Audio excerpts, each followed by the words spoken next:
কথা রাখলেন mark Cucurella. বিশ্বকাপ জেতায় কোচ লুইস দে লা ফুয়েন্টের ট্যাটু শরীরে রাখলেন স্প্যানিশ ডিফেন্ডার।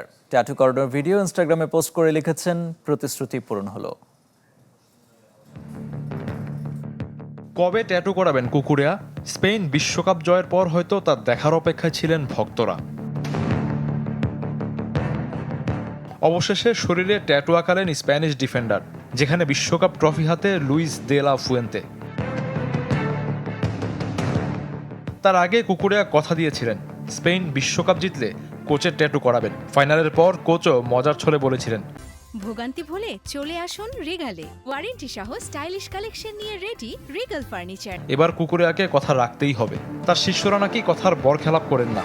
কোচের ছবি ট্যাটু করিয়ে ইনস্টাগ্রামে ভিডিও পোস্ট করেছেন চেলসি থেকে রিয়াল মাদ্রিদে যোগ দেয়া কুকুরেয়া, যেখানে লিখেছেন প্রতিশ্রুতি পূরণ হলো। কুকুরেয়া প্রমাণ করলেন বিশ্বকাপ শুধু ট্রফি জয়ের গল্প নয়, বিশ্বাস রক্ষারও অনন্য উদাহরণ। এবারের আসরে শুধুমাত্র ট্যাটু করানোর ঘোষণা দিয়েই নয়, পারফরমেন্সের মাধ্যমেও আলোচনায় ছিলেন স্প্যানিশ তারকা। কোচের আস্থার প্রতিদান দিয়েছেন বিশ্বকাপ জুড়ে। কুকুরে অবশ্য আরেকটি ঘোষণা দিয়েছিলেন, বিশ্বকাপ জিতলে আন্তর্জাতিক ফুটবলকে বিদায় জানাবেন। জানিয়েছিলেন ইউরোর পর বিশ্বকাপ জিতলে পাওয়ার কিছু বাকি থাকবে না। চ্যাম্পিয়ন হওয়ার এক সপ্তাহ পেরোলেও অবসর নিয়ে কোনো মন্তব্য করেননি। তাহলে কি আন্তর্জাতিক ফুটবল খেলে যাবেন মার্ক কুকুরেয়া?